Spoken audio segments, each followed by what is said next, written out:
Haleluya, puji Tuhan. Tuhan hadir di tengah-tengah kita. Yang percaya katakan, amin. Saudaraku yang terkasih, kita sudah belajar firman Tuhan minggu lalu tentang keselamatan keluarga, saudara. Dan hari ini kita mau melanjutkan kembali. Topik bulan ini adalah tentang keluarga. Supaya kita bergerak membangun rumah tangga kita, yang sudah berumah tangga, keluarga kita, semua dibawa kepada Tuhan. Bahkan keluarga besar kita, orang tua, kakak, adik, semuanya harus beribadah kepada Tuhan. Amin, saudara. Judul firman Tuhan hari ini tetap dalam topik keselamatan keluarga, dengan hal yang kita bahas adalah keluarga sebagai jemaat mini di bumi. Apa saudara? Keluarga sebagai jemaat mini di bumi. Katakan sama-sama, keluarga sebagai jemaat mini di bumi. Amin, saudara. Saudaraku yang terkasih, gambaran gereja Tuhan adalah, saudara, sebuah kehidupan berkeluarga. Jadi kehidupan berkeluarga adalah sebuah gambaran sesungguhnya yang Tuhan inginkan ada dalam kehidupan keluarga kita, bahwa gereja, bahwa keluarga kita adalah sebuah jemaat mini, jemaat kecil, saudaraku, untuk kita membawa kepada Tuhan, untuk kita beribadah kepada Tuhan, saudara. Jadi gambaran keluarga jasmani kita sebenarnya adalah sebuah gambaran gereja Tuhan dalam keluarga kita, saudara. Tuhan berfirman kepada kita bahwa kita bukan orang asing, kita bukan pendatang, kita adalah keluarga-keluarga Allah. Amin, saudara. Saudara dan saya adalah sebuah keluarga. Gereja adalah sebuah keluarga, di mana keluarga memiliki Bapa, yaitu Bapa kita di sorga, saudara. Dalam gereja Tuhan, Tuhan menetapkan Bapa rohani sebagai pemimpin menggembalakan kita, saudara. Kita memiliki, saudara, kuasa Roh Kudus di tengah-tengah kita, saudaraku, ya kan, pekerja-pekerja Tuhan yang bersehati bersama-sama. Ada anak-anak rohani, saudaraku, untuk semuanya dibawa kepada Tuhan, untuk semuanya bertumbuh dalam keluarga rohani kita, untuk kita semakin mengenal Tuhan. Demikian juga keluarga jasmani saudara dan saya adalah keluarga yang sudah diberkati oleh Tuhan. Ada pemimpin, ada bapak, ada ibu, ada anak-anak, ada anggota keluarga. Dan semuanya adalah gambaran gereja Tuhan yang kecil di tengah-tengah dunia ini, yang Allah bentuk untuk menggenapi visi dan rencana Tuhan, saudara. Jadi ada keluarga jasmani, ada juga keluarga rohani, di mana semuanya memiliki gambaran yang sama, supaya semuanya beribadah kepada Tuhan. Amin, saudara. Jadi pastikan baik-baik bahwa saudara adalah sebuah keluarga gereja Tuhan, yang saudara suami istri sebagai pemimpin di dalamnya, untuk membawa seluruh anggota kepada maksud dan tujuan Tuhan. Amin, saudara. Kita mau melihat sebuah keluarga yang dipersembahkan dalam sebuah komitmen untuk beribadah kepada Tuhan. Yosua pasal 24 ayat 14 sampai dengan ayat 15. Yosua pasal 24 ayat 14 sampai dengan ayat 15. Persiapkan diri kita akan menikmati perjamuan Tuhan, saudara. Ya, perjamuan kudus setelah firman Tuhan ini. Tetap berdoa dan dengarkan firman Tuhan baik-baik, supaya kita bisa hidup di dalamnya. Yosua pasal 4 ayat 14 sampai dengan ayat 15. Yang siap katakan amin. Belum siap.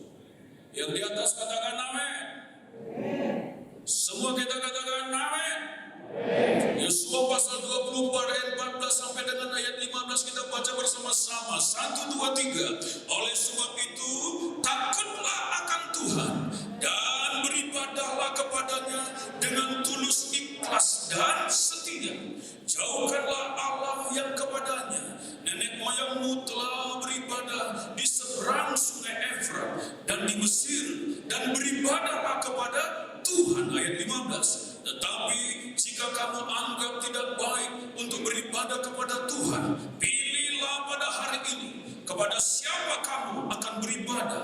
Allah yang kepadanya nenek moyangmu beribadah di seberang sungai Efrat, atau Allah orang Amori yang negerinya kamu diami ini.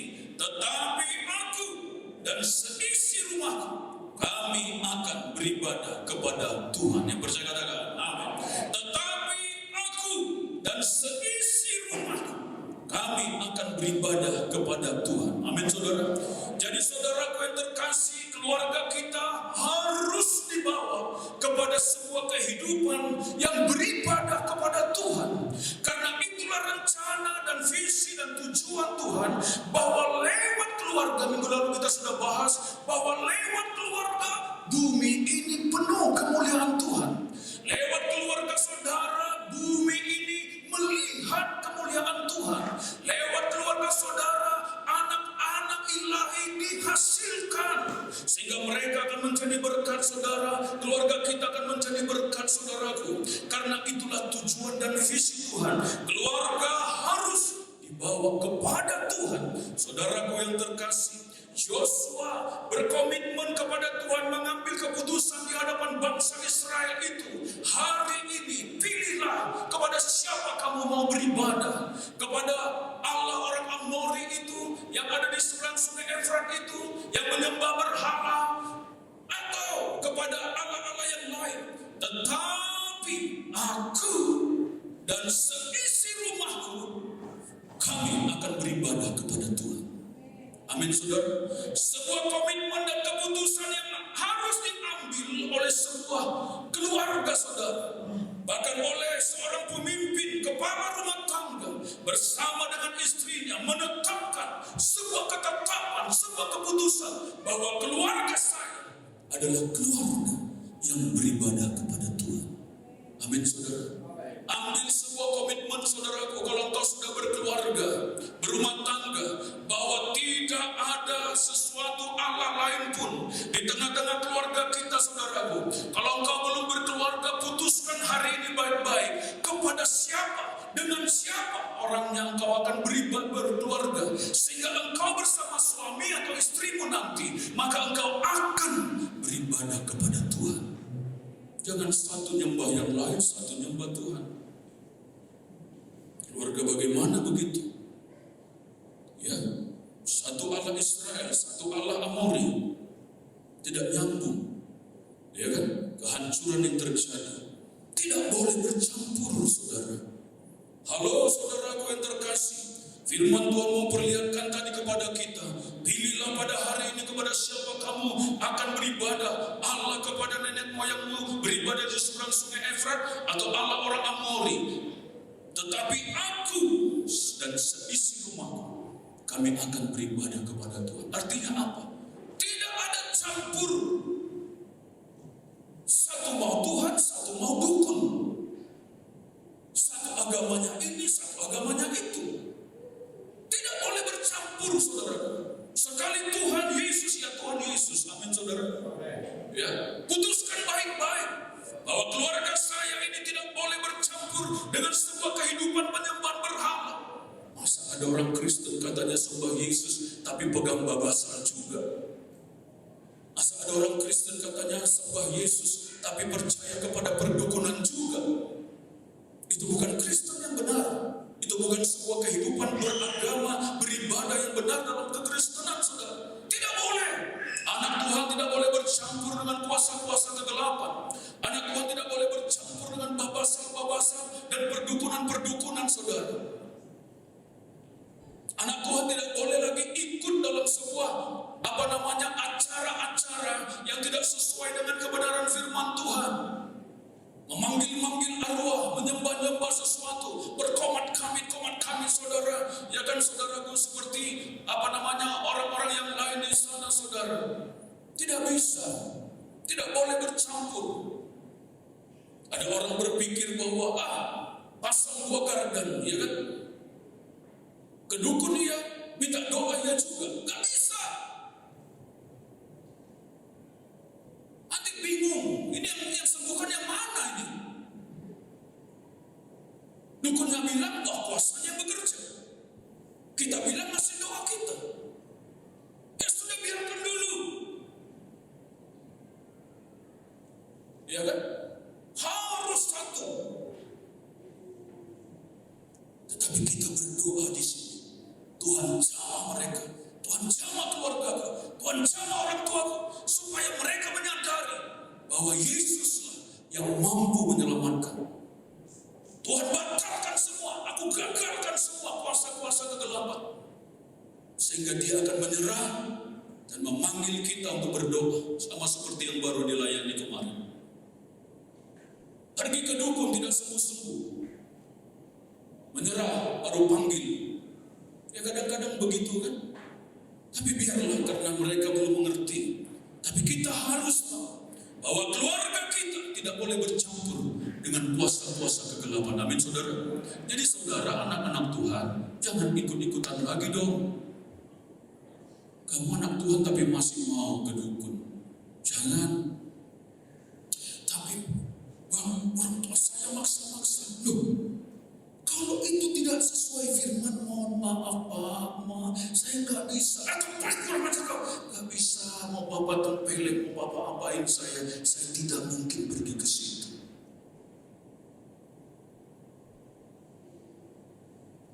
Menunjukkan saja rumah dukun saudara, kalau saudara sudah ambil bagian.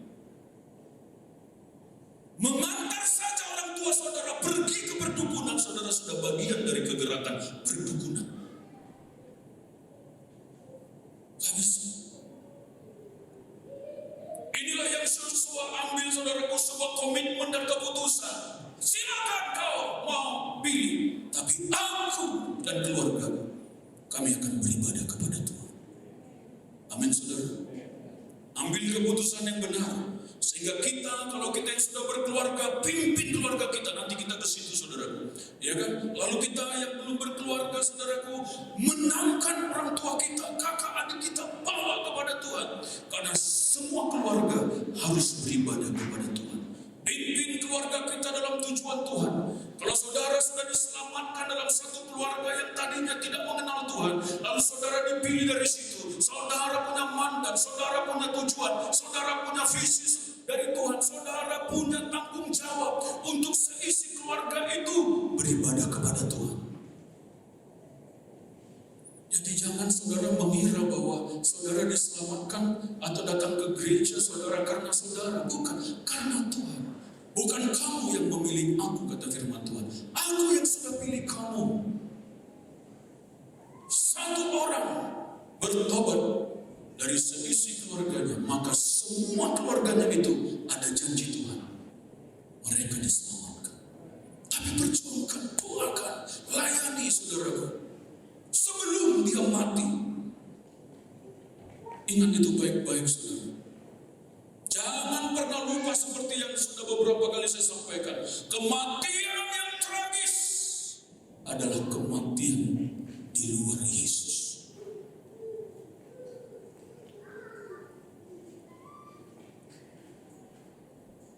Amin saudara. Jadi seorang suami, kepala keluarga, adalah seorang pemimpin. Yosua, kepala keluarga itu, mengambil sebuah komitmen dan keputusan yang benar, bahwa kami, aku, istriku, anak-anakku, seluruh anggota keluarga, kami akan beribadah kepada Tuhan. Amin saudara. Seorang kepala keluarga pria, halo, pria-pria harus tahu bagaimana dia memimpin keluarganya. Di pundakmu ada sebuah tanggung jawab. Engkau dijadikan Tuhan sebagai seorang pria, bukan karena engkau yang minta, engkau pria, betul. Kalau Allah memutuskan bahwa engkau seorang pria, maka di pundakmu ada tanggung jawab. Di pundakmu ada otoritas kepemimpinan. Untuk engkau akan memimpin keluargamu, rumah tanggamu, istri dan anak-anak sesuai kebenaran firman dalam tujuan Tuhan.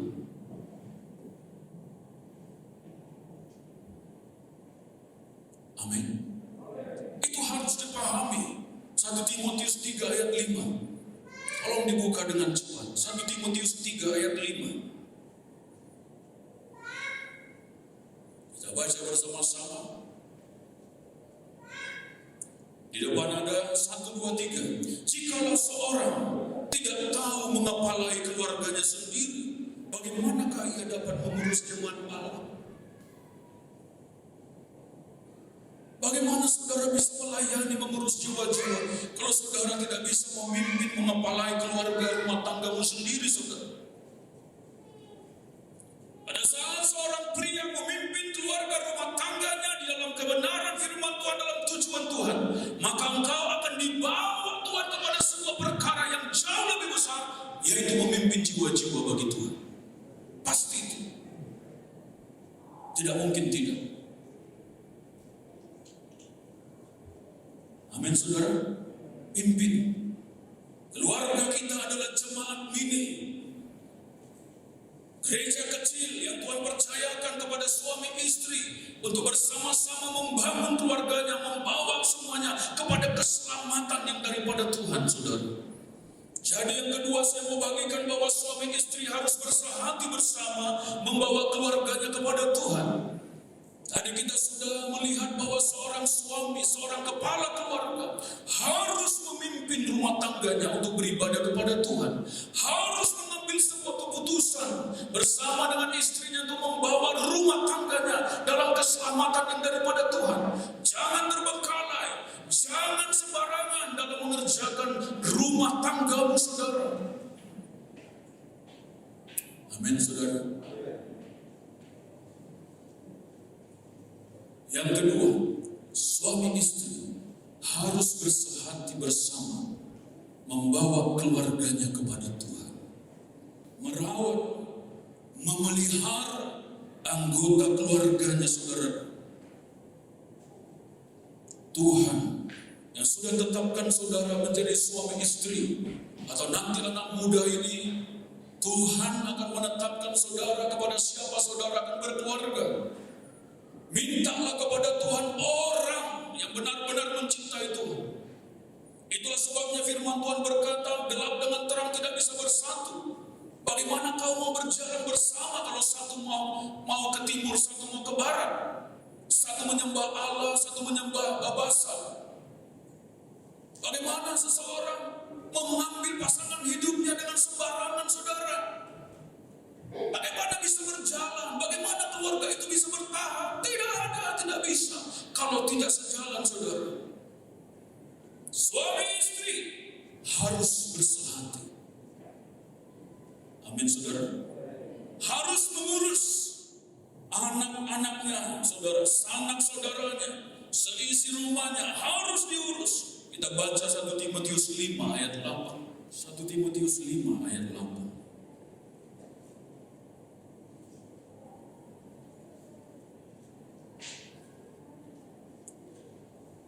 Ada di depan, kita baca bersama-sama 1, 2, 3. Tetapi jika ada seorang yang tidak memeliharakan sanak saudaranya, apalagi seisi rumah, orang itu murtad dan lebih buruk daripada orang yang tidak beriman. Wow. Saya bacakan ya. Jika ada seorang yang tidak memelihara sanak saudaranya, seisi rumahnya, orang itu murtad, kata firman Tuhan, dan lebih buruk daripada orang yang tidak beriman. Jadi begitu penting di hati Allah tentang sebuah keluarga, saudara. Bagaimana keluarga ini berjalan dalam sebuah kehidupan yang beribadah kepada Tuhan. Bagaimana keluarga ini dipenuhi dengan segala berkat dan kebutuhan-kebutuhan hidupnya, saudara. Dan saya mau beritahu, seorang suami istri harus bersehati bersama, membawa keluarganya, mengurus rumah tangganya, saudara, bersama-sama, memelihara sanak saudaranya, terlebih anggota keluarganya. Bawa ke Tuhan. Pelihara, kata firman Tuhan. Urus.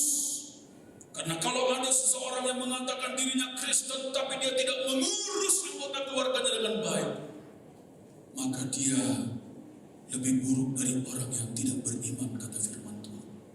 Firman Tuhan dia bilang, kita kupas firman Tuhan ya. Jadi memelihara dan merawat berarti bertanggung jawab. Seorang kepala keluarga memenuhi kebutuhan keluarganya.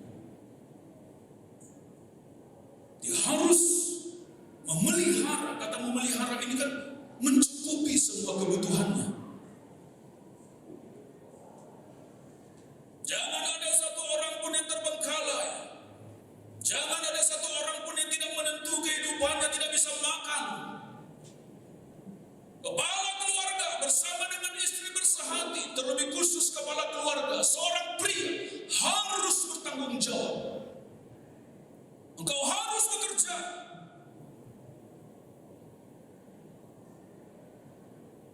Seorang pria malas-malas, lalu kamu mau ambil perempuan jadi istrimu, saudara, kamu mau kasih makan apa?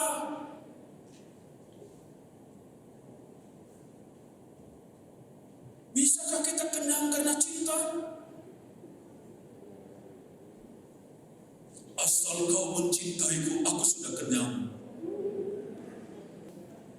Cinta itu perasaan. Tapi kenyang perut. Artinya apa? Kalau kau mau mencintai seseorang, engkau harus bisa bertanggung jawab untuk mengisi perutnya. Supaya jangan dia terbengkalai. Itulah bukti dari cinta. Itulah bukti dari kasih sayang, betul? Pelihara dia, penuhi kebutuhannya. Tapi seorang istri janganlah langsung berkata, "Pak, belikan aku berlian." Jangan. Bukan itu tujuan kita. "Pak, aku harus ke salon sekali seminggu supaya aku facial serbuk emas." Janganlah yang begitu-begitu. Cukupkan dengan apa yang ada. Amin, saudara. Pria-pria, amin. Pria-pria, amin. Katakan, saya seorang yang bertanggung jawab. Kok agak apa ya? Kok terlalu keras ya? Saya seorang pria yang bertanggung jawab. 1, 2, 3. Saya. Amin. Pimpin rumah tanggamu. Sekolahkan anak-anakmu. Minta kepada Tuhan, tolong aku Tuhan dalam bekerja. Putar otak. Apa yang harus kukerjakan sehingga istri dan anak-anakku cukup makan. Pelihara.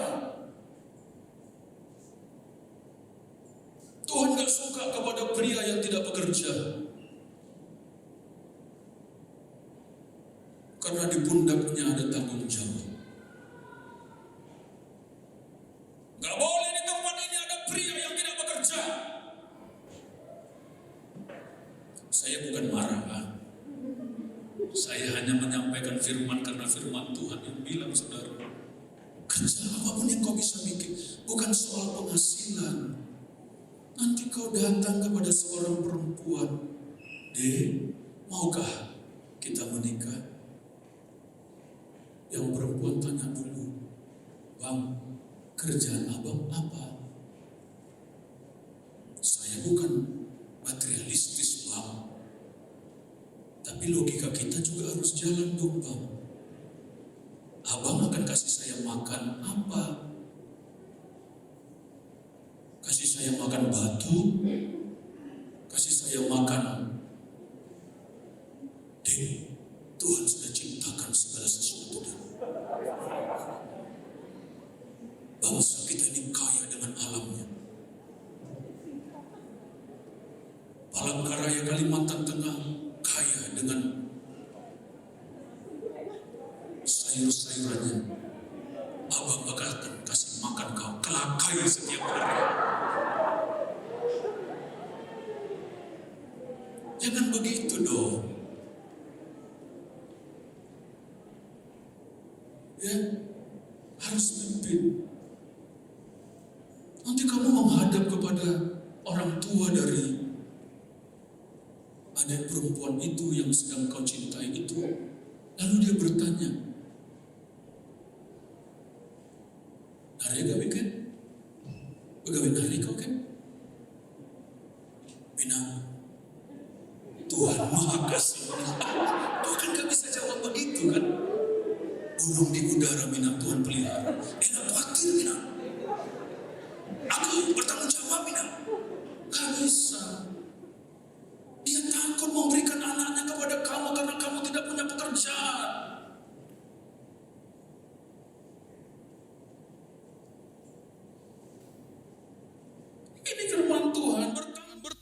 penuhi kebutuhan keluargamu, pelihara sanak saudaramu, apalagi seisi rumahmu.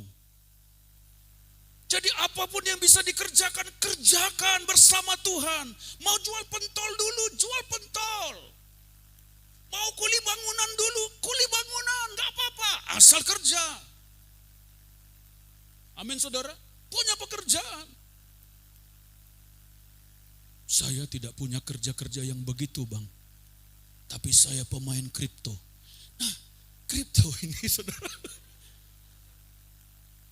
itu main begitu, tapi harus punya kerja yang pasti dong.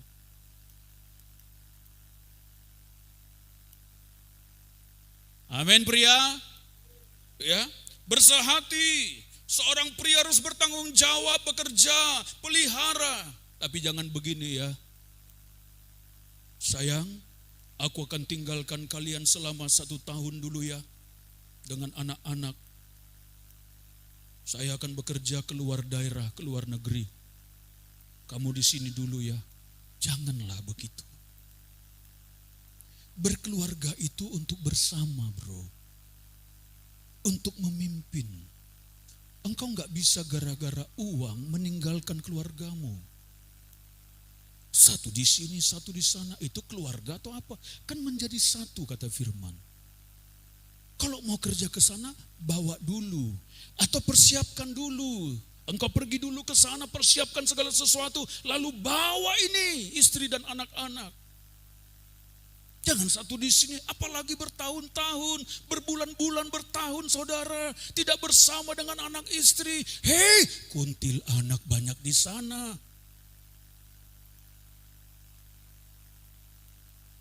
Hei, buaya-buaya sudah lari ke darat. Hati-hati.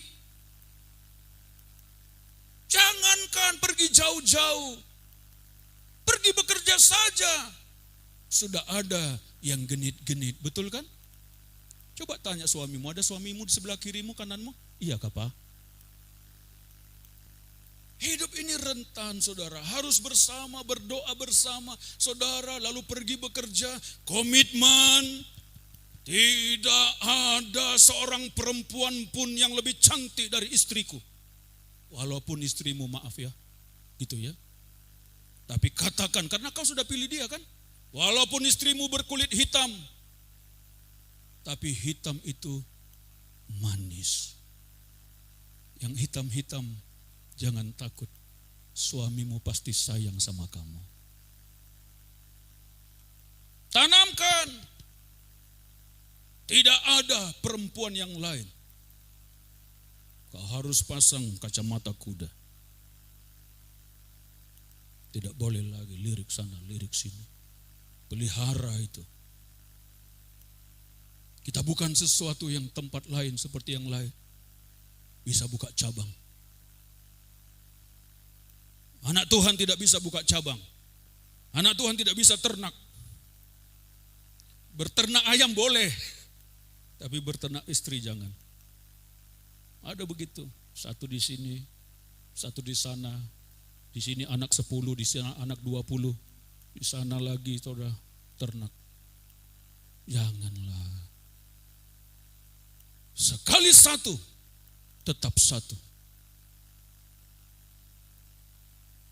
Amin suami istri. Ada yang gak amin. Apa maksudnya itu? Amin suami istri. Amin anak-anak muda. Kalau kamu nanti mau mengambil pasangan hidupmu, pikirkan baik-baik, renungkan baik-baik siapa ini, karena engkau akan berjalan hidup semati sehidup. Sehidup semati.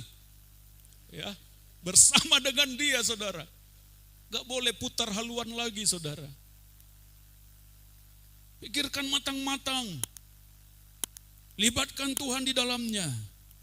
Amin saudara. Suami istri dan anak-anak masing-masing harus berpegang pada firman. Mari kita membaca Kolose 3 ayat 18 sampai 21. Kolose 3 ayat 18 sampai dengan ayat 21. Kita baca bersama-sama, yang siap katakan amin. Kolose 3 ayat 18 sampai dengan ayat 21 kita baca bersama-sama 1, 2, 3. Hai istri-istri, tunduklah kepada suamimu sebagaimana seharusnya di dalam Tuhan. Hai suami-suami, kasihilah istrimu dan janganlah berlaku kasar terhadap dia. Hai anak-anak, taatilah orang tuamu dalam segala hal, karena itulah yang indah di dalam Tuhan. Hai bapak-bapak, janganlah sakiti hati anakmu, supaya jangan tawar hatinya. Yang percaya katakan, amin. Sebuah keluarga gereja mini harus dibangun sesuai dengan firman Tuhan, saudaraku. Seorang pemimpin kepala keluarga memimpin keluarganya untuk beribadah kepada Tuhan. Suami istri harus bersama-sama bersehati membimbing anggota keluarganya, anak-anaknya mengarah kepada Tuhan, mencukupkan kebutuhannya, berdoa untuk berkat Tuhan, saudara, untuk Tuhan memenuhi semua keperluan hidup kita dan bertanggung jawab bekerja. Dan yang ketiga adalah rumah Tuhan atau gereja mini, saudara, yang adalah keluarga saudara harus masing-masing berpegang pada firman Tuhan, saudaraku. Hai istri-istri, tunduklah kepada suamimu sebagaimana seharusnya di dalam Tuhan. Sama seperti gereja, anggota keluarga harus tunduk. Taatilah kata firman Tuhan. Sama. Seorang istri harus tunduk kepada suaminya, firman Tuhan. Tunduk berarti menghormati, menghargai fungsi kepemimpinan yang Tuhan berikan. Tunduk berarti bukan menanduk. Karena banyak istri-istri yang kita lihat di entertainment itu, saudaraku, wah! Atau mungkin di depan mata kita. Istri bisa dengan begitu gampangnya memerintah suaminya.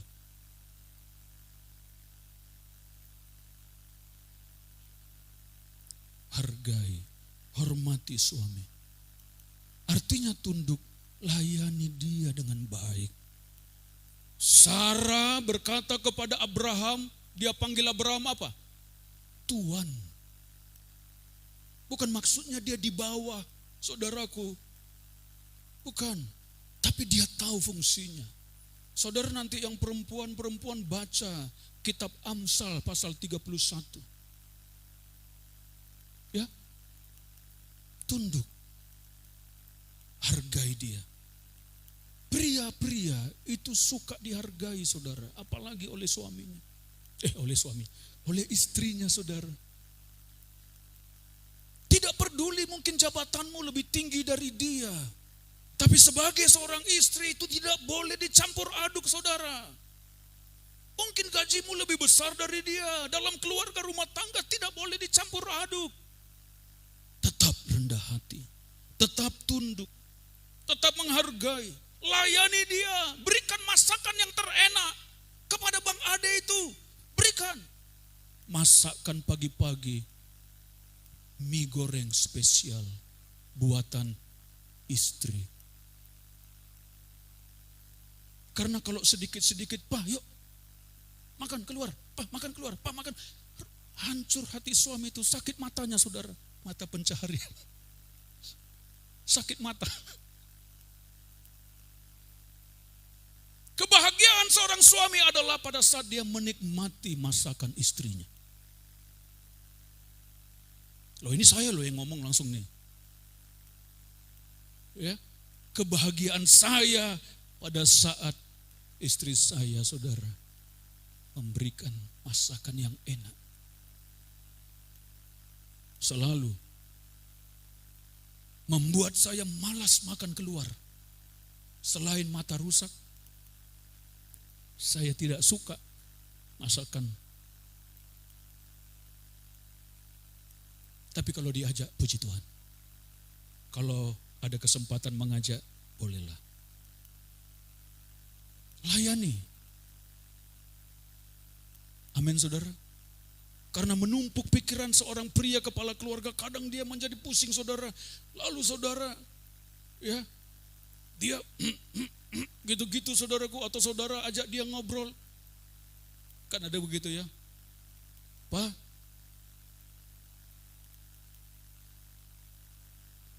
apa tadi ininya Pak? Ya, udah nantilah. Pak sudah makan kah? Sudah. Mungkin dia lagi pusing. Tapi seorang istri, Pak, gue pijit ya Pak ya. Peredaran darahnya langsung berjalan lancar. Pijitan sayangku ini luar biasa. Ya kan? Jangan suami udah berat kepalanya datang dari kerjaan. Jadi kuman kayak kau? Jadi mah. Kuman dengan ewe kau? Ewe? Kayak itu, handphone kayak itu. Aku periksa lo. Janganlah. Ya. Capek apa? Aduh capek mah. Suaminya datang, sayang. Oh udah sampai sayang. Nare, kabar sayang? Tegek duit kah sayang? Jangan langsung duit yang ditanya. Tanya dulu keadaannya saudara. Ya kan? Ya. Itu tunduk. Tunduk ini banyak saudara-saudara belajar melayani. Ya. Nah saudaraku ya, amin saudaraku. Istri-istri, perempuan-perempuan, amin. Aminkan walaupun kamu belum punya suami. Karena aminmu itu untuk akan datang. Amin. Ya belum semua juga. Tunduk sebagaimana seharusnya di dalam Tuhan. Amin saudara, turutilah. Tapi bisa enggak istri kasih pandangan? Bisa. Boleh enggak istri kasih pendapat? Boleh. Boleh, karena kita itu sejajar saudara. Fungsinya yang berbeda. Jadi seorang pria harus mendengar baik-baik apa yang menjadi pandangan istrinya. Kalau tidak sesuai ya bicarakan, ambil keputusan bersama. Kalau begitu kita ambil keputusan ya Maya sayang ya, enggak usah ya kita lakukan itu. Tapi Pak begini-begini, enggak begini loh, enggak usah. Tapi Pak begini, enggak usah ya, enggak bagus itu. Karena kita bisa mengganggu hak orang lain. Atau nanti kita terlambat kalau kita ke situ dulu. Ini penting untuk kita segera ke sana. Atau bagaimana Pak begini-begini? Pikirkan. Amin saudara. Boleh enggak istri kasih pandangan? Boleh. Karena suami istri harus bersehati.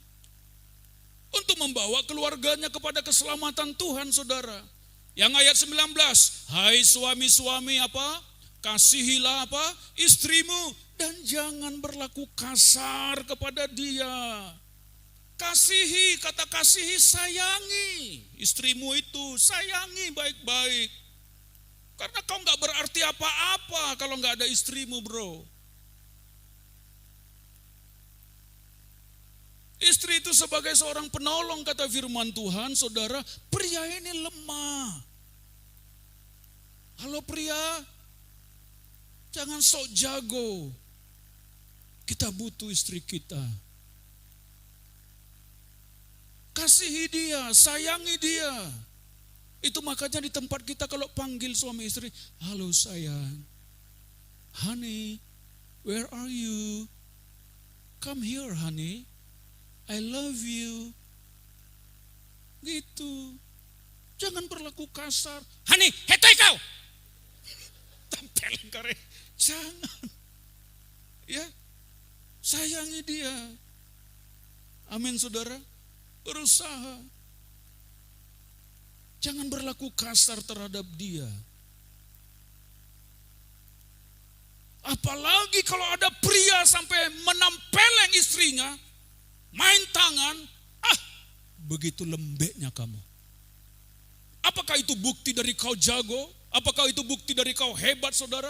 Sehingga kau berani tampar seorang perempuan, apalagi istrimu?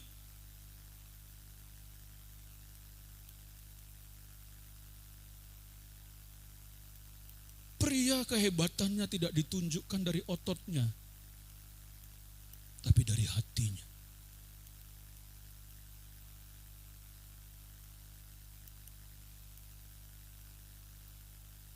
Amin. Jangan tunjukkan otot sama istrimu. Boleh nih kau? Hah? Kalau ku bilang jangan, jangan. Tahu enggak? Bagaimana begitu? Berlaku kasar. Dasar kau. Liau. Bahaya itu. Ya. Selamatkan keluarga, bawa kepada Tuhan. Ya. Di sini nggak ada yang kasar kepada istri. Amin, saudaraku ya. Kalau ada bertobat. Ya kan? Belajar panggil sayang. Sayang. Jangan Mama Udin, kayak elok Mama Udin. Bikinkan kopi Mama Udin. Mama Udin.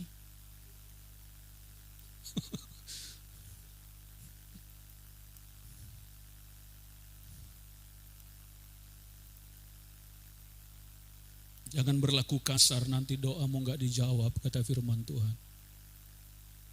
Tapi kalau ada sesuatu yang tidak sejalan, kasih tahu.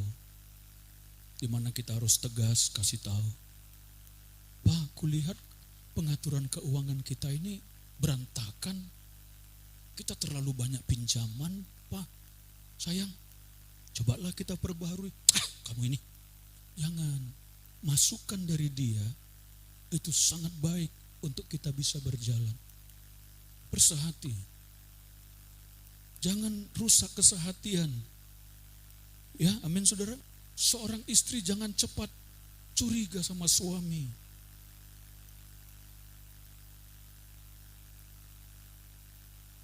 Baru aja pergi keluar dari rumah, sudah ditelepon.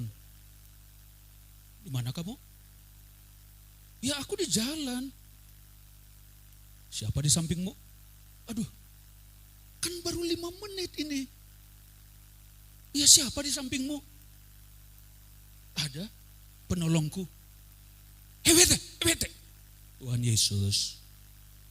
Masa curiga-curiga? Amin. Di gereja juga begitu. Jangan curigai istri, jangan curigai suami. Mengganggu kesehatian.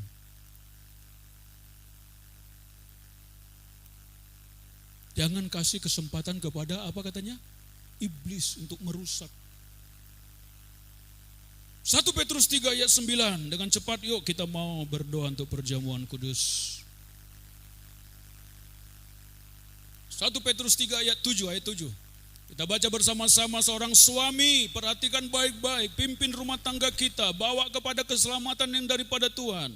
Berlaku baik kepada istri. 1, 2, 3. Demikian juga kamu, hai suami-suami, hiduplah bijaksana dengan istrimu sebagai kaum yang lebih lemah. Hormatilah mereka sebagai teman pewaris dari kasih karunia, yaitu kehidupan, supaya apa? Supaya apa? Doamu jangan terhalang.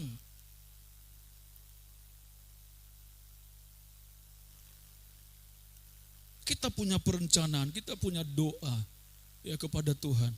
Tapi kalau seorang pria berlaku kasar, tidak menghargai istrinya, tidak hidup bijaksana, doanya terhalang loh, firman Tuhan yang bilang.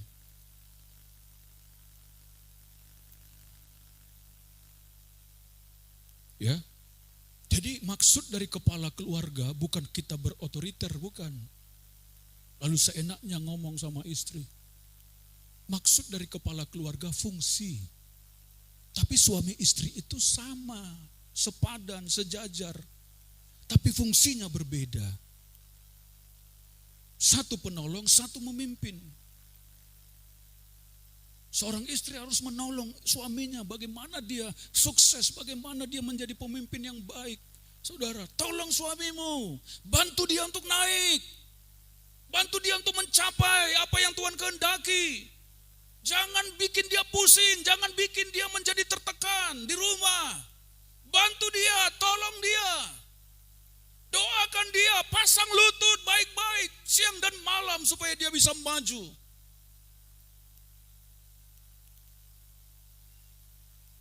Dan suami, kasih istrimu, dengar baik-baik, pimpin rumah tanggamu. Jadi bukan sesuatu yang berbeda, fungsinya yang berbeda, tapi suami istri satu, kata firman Tuhan. Selamatkan keluarga kita, amin saudara. Sesuai firman. Oleh hari ini kalau ada yang kasar-kasar sama istri, yang ngomongnya menyakitkan, ya saudaraku, sudah jangan lagi begitu, amin. Di sana sih, di sini tidak ada ya, amin. Di sini ada? Coba suami istri kiri kanan, pandangan dulu. Pandangan dong. Emangnya dia orang lain. Pandangan-pandangan dulu suami istri. Yang belum suami istri jangan lihat kiri kanan. Ya, amin saudara. Keluarga kita diberkati oleh Tuhan, amin. Ya, keluarga kita diberkati oleh Tuhan, amin saudaraku. Ya kan? Saudara percaya, amin saudara. Itulah sebabnya bawa keluarga kita kepada Tuhan, amin saudara. Ya, pimpin, karena keluarga kita itu gereja mini yang Tuhan percayakan bagi kita untuk kita pimpin. Tapi bang, saya belum menikah, saya masih tinggal dengan orang tua. Kamu dipanggil Tuhan, sudah diselamatkan, pimpin mereka kepada Tuhan. Tapi belum mau, gak apa-apa, terus doakan, terus ajak, terus motivasi, terus layani mereka. Terus bawa ke gereja, tawarkan, Pak, ma kita gereja ya. Aduh nanti aja ya nak ya. Udah, kalau dia masih belum mau, tapi doakan terus sampai Tuhan jamah hatinya dan dia akan melangkah kepada Tuhan. Amin saudara. Amin. Doa-doa kita itu didengar oleh Tuhan. Keselamatan keluarga kita begitu penting di hati Tuhan. Kita harus berdoa. Selamatkan keluarga rumah tangga kita, pimpin kepada Tuhan, bawa beribadah. Jangan pria bawa-bawaannya jalan-jalan lah. Bawa beribadah, pastikan tidak boleh tinggalkan pertemuan ibadah kita ya sayang. Kita bersama-sama ya dengan anak-anak, kita melayani Tuhan, pimpin. Lalu yang kedua, bawa keluarga besar kita, orang tua kepada Tuhan. Layani dia dengan baik supaya semua kita diselamatkan.